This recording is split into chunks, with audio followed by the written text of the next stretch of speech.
Well, hello there, friend. This is part 2 of framing a beautiful shabby chic artwork. Let's go. There's a lot of like, I don't know, some gross old tape from over the years. But I like that this frame has a lot of vintage character.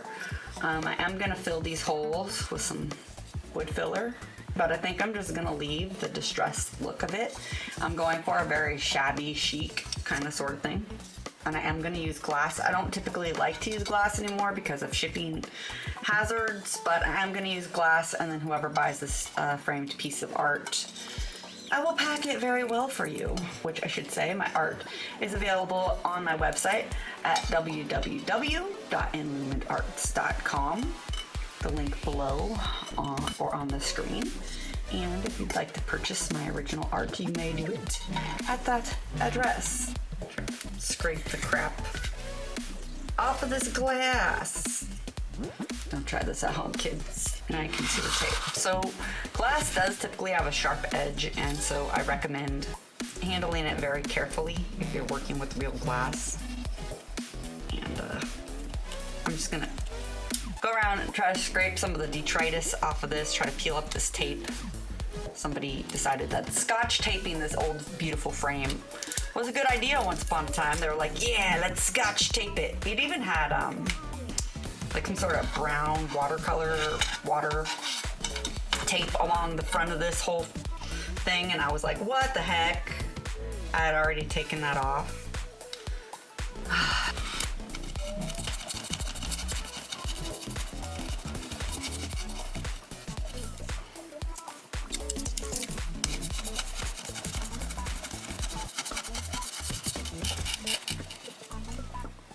Bleh!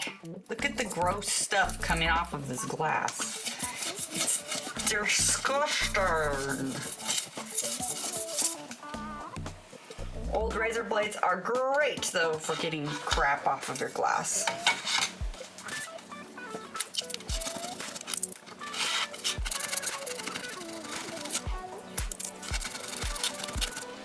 I just love giving an old frame new life. I don't even know what even is this stuff that I'm scraping off of this glass.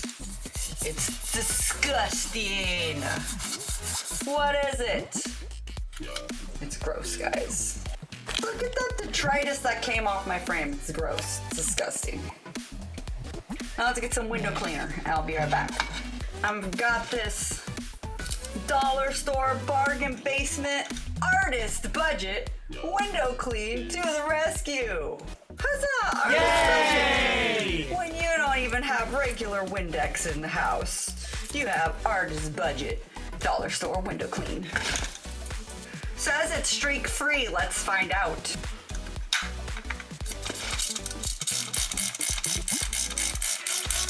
Are you going to be streak free or not?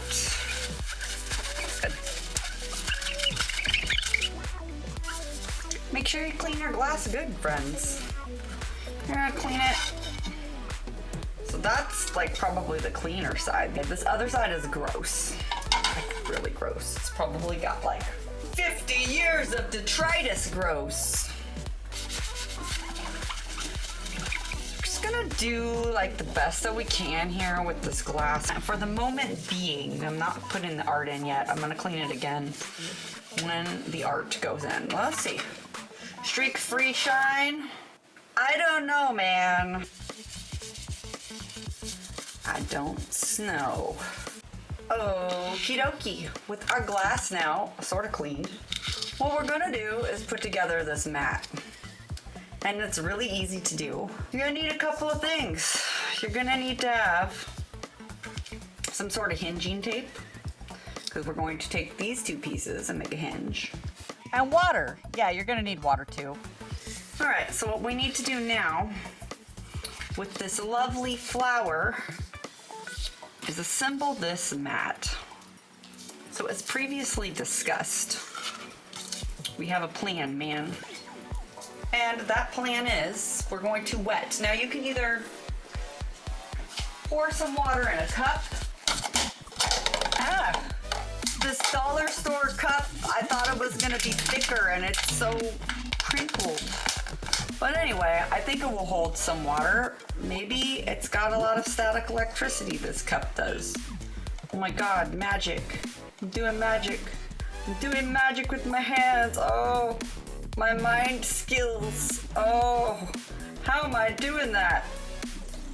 I'm not wiggling the table or nothing. I think every single one of these cups I bought at the dollar store is crinkled.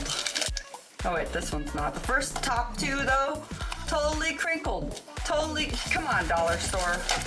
I know stuff is only $1, but to us artists, $1 is a lot of money. So I'm just going to pour a little water in my cup here. Studio water. Don't drink it, kids.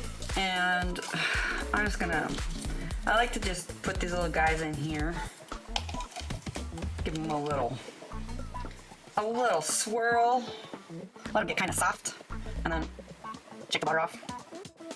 We're going to stick them. Don't want them too wet. You just want them enough wet. You know what I'm saying? Don't get them too wet. Studio gremlins will appear. Don't feed them after midnight. Voila! If it's a little extra wet, take a little towel, absorb that a little bit. You don't want to soak your mat board too much. I might have gone a little bit over exuberant with the water there. And make sure your edges of your mat board are lined up as the best as they can possibly be. You're gonna put weight on top of it all. You put cheese in there. Hey, I didn't say you guys could totally stick together. I didn't say that. Ever so gently, I'm gonna close this. Just a little bit. So, gently, gentle. Don't wanna overly wiggle your stuff. And we're gonna grab a Mr. T here. Hey. We're gonna make a Mr. T. This guy under here. Like so. Press it down to the back side of the artwork. Lift up the corner of our baby. Make sure he stays flat.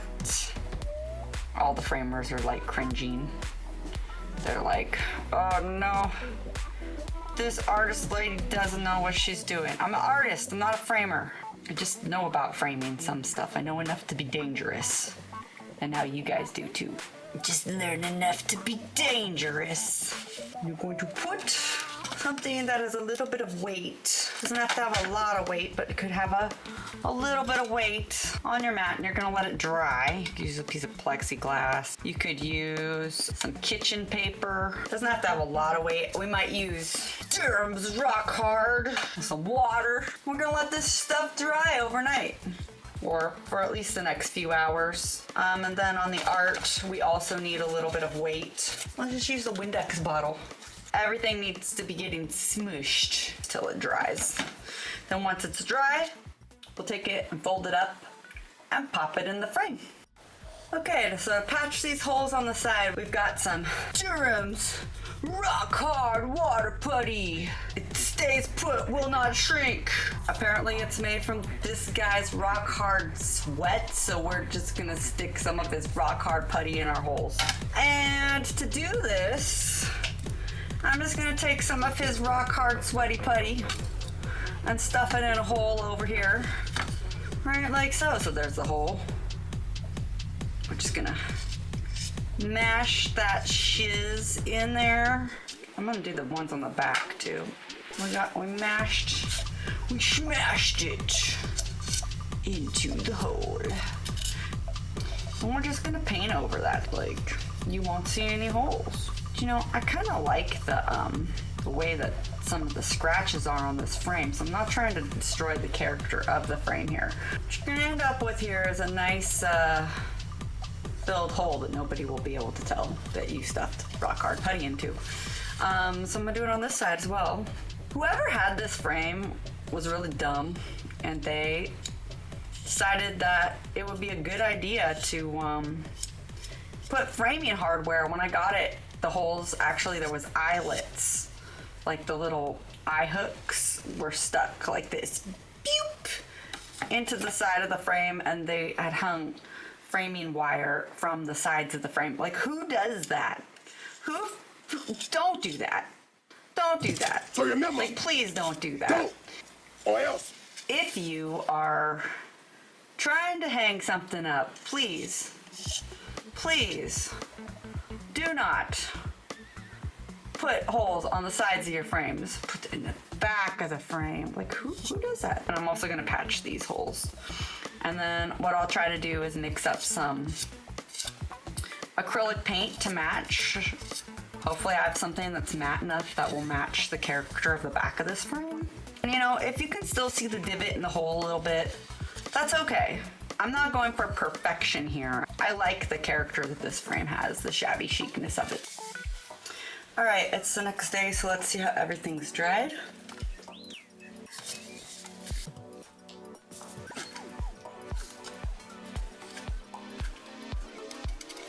Seems to press down nice and flat. It's still a little bit moist. I believe it's dry enough that we can fold up the hinges. See how the art looks in the frame next. But so far so good. Everything seems to have dried nice and hard. You should not be able to tell that there's holes.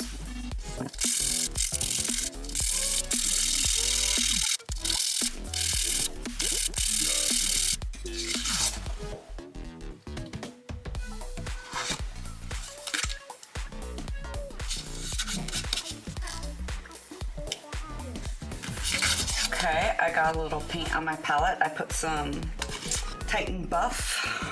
Instead of white, I put some burnt umber and a little bit of black. I'm gonna try to mix up a color that's kind of grayish and close to that of what's on the frame currently.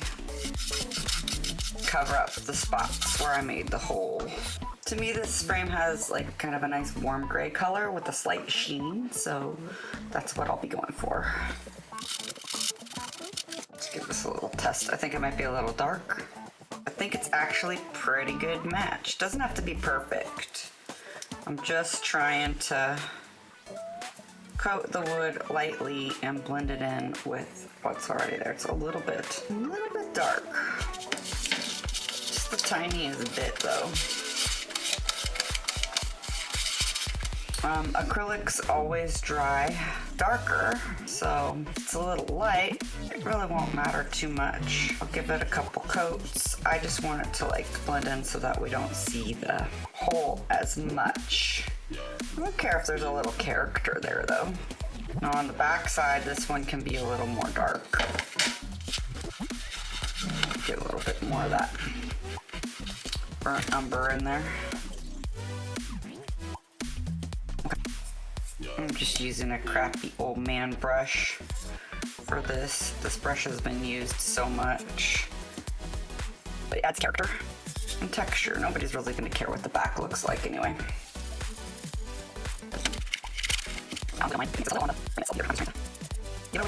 We don't see that hole anymore. It's mostly blended in. And then we'll also do this side as well. Check and see how the other side is doing. The other side maybe could use one more little coat right here. Feathering out the edges a little bit so it's not so noticeable. And just like that, you don't really see holes so much anymore. All right, so I'm going to give my glass one more good clean before we finally set the art in here. Probably as good as it's gonna get. So now we're gonna take this beautiful piece of art and we're just gonna place it gently into the frame. Notice there's a little white speck. Lint is my nemesis. Then if that looks acceptable, we'll turn it around and we'll put it into the frame with our nailer. It's a good idea if you can to get yourself one of these handy dandy framing nailers. It really saves a lot of hassle. So just like that, it drives a point in that will hold in your backing and your mat.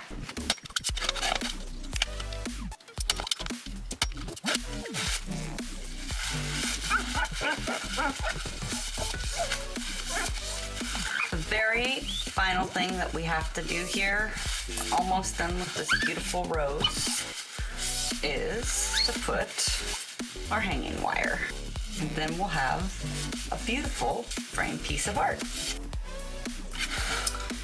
All right, now for the backing wire, typically we want to measure down about 1/3 of the frame size.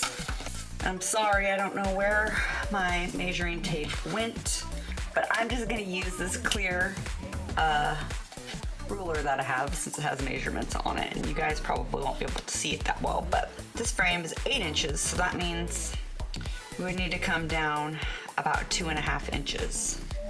So I'm going to put a little mark at 2.5 inches.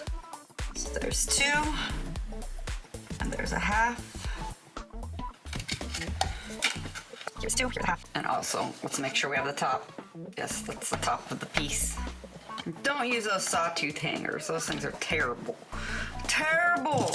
So remember, don't, or else. Now, let's see if the screw gun will do the job or not. Get the hole going. You don't want to make it so tight that it's gonna not be able to move around a little bit.